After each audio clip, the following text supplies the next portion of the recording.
For years, myths and half-truths have spread through the riding community, some harmless, others downright dangerous.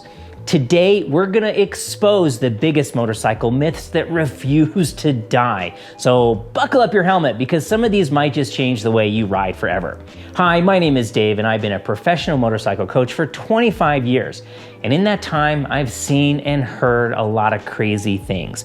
But these are some of the most pervasive and my least favorite ones. It's better to slide the rear than the front.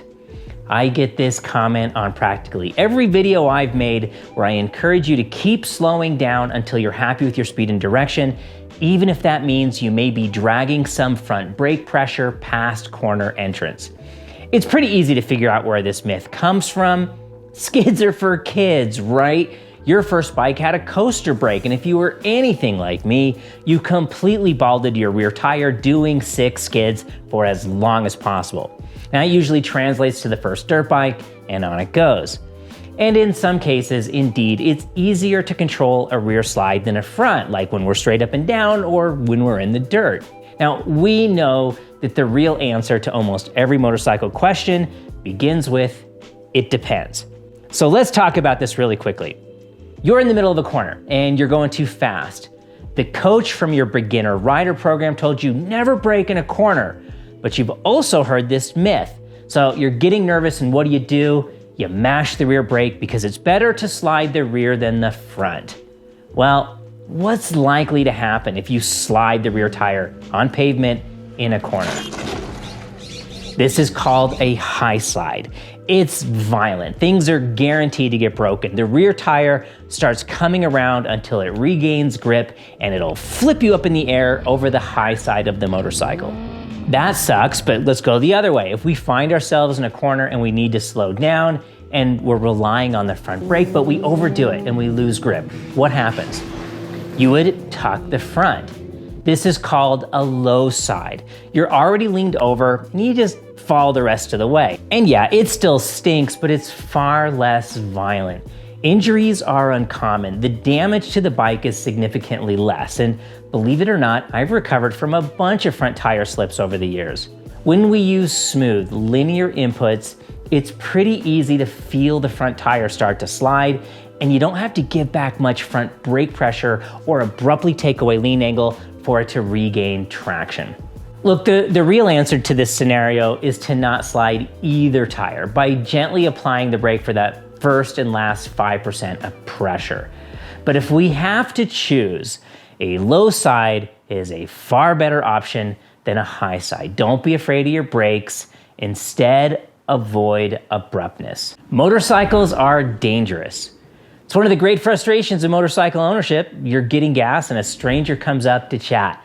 There's a feeling of dread in the pit of your stomach. It's going to go one of two ways.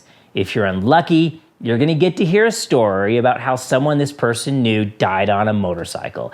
And sometimes these stories will go into absolute gory detail, right? So let's talk about this for a second. If you're involved in a crash on a motorcycle, it's 24 times more likely to be fatal. We're not in a cage with crumple zones and all of that. Our clothing is all we have to protect us. The number of motorcycle fatalities in the United States has consistently hovered between 4,000 and 6,000 per year. Now, on average, about 30% of those do not have a valid motorcycle endorsement, which tells us there's a very good chance they are very unlikely to have had any formal rider training. 43% had a blood alcohol level of 0.08 or higher, and 65% weren't even wearing a helmet.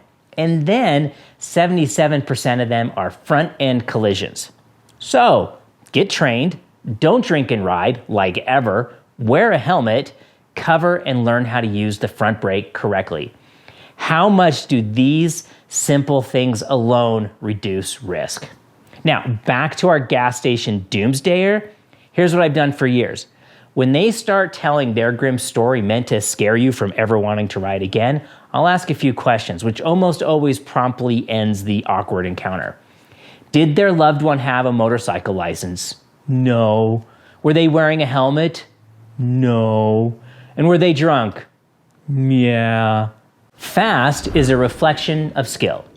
This one doesn't require a lot of explanation. This sport and its connection to racing really values a fast rider.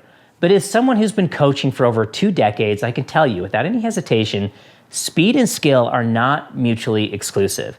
Never be impressed by someone who's fast on public roads. Excuse me, sorry about that. And never ever be impressed by someone who talks about how fast they are. Here's the reality. Confidence is quiet. The fastest riders I know, and I know quite a few, and have been on track with some that would be considered some of the fastest riders in the world, they have nothing to prove. They ride to the conditions. On the street, they'll be as cool as a cucumber and as mellow as a clam. It's only when they're on the racetrack with all the appropriate kit and all that do they let loose. Motorcycles are cheap to operate. This myth once was a cold, hard truth, but things change. Back in 1973, an oil embargo resulted in major gas shortages and rationing. Gas prices tripled from about 39 cents per gallon to nearly $1. In today's economy, that's jumping from $2.50 a gallon to over $7. This coincided nicely with the introduction of relatively cheap and very reliable Japanese motorcycles that were getting upwards of 50 miles on 1 gallon of leaded gasoline. Considering the average family sedan of that day was getting around 11 miles per gallon, just gas prices alone in today's value, it would set you back about $65 to travel 100 miles. Compared to those fuel-sipping motorcycles, it was less than $13 to travel the same distance.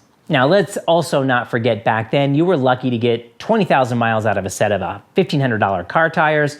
In today's money, a set of motorcycle tires back then would last about as long and cost less than half as much. Motorcycles made a lot of financial sense. I mean, when I was a kid, every single garage had a Honda CB or Yamaha XS or any other universal Japanese motorcycle tucked in the corner. And every Thursday night, we'd tune into NBC to watch Ponch and John keep California highways safe from the saddle of those Kawasaki's. Everybody's dad would commute all summer on those uninspiring, practical, boring motorcycles. To my memory, they were all painted some version of brown. But in today's world and with today's costs, motorcycles are decidedly more expensive to operate. The fuel mileage is a wash now. Motorcycle tires offer insane amounts of grip, but I've never had a rear tire last longer than 7,000 miles. I mean, our Subaru tires have a 60,000 mile warranty. So yeah, riding a motorcycle is decidedly more expensive than driving a car. We do it for the passion, not for the practicality. Parking lot drills make you a better rider.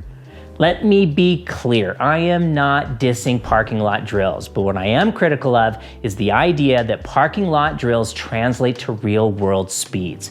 Here is a harsh truth. Except in a few rare situations, they don't. Parking lot drills make you better at parking lot skills. So here's one example for how I know this.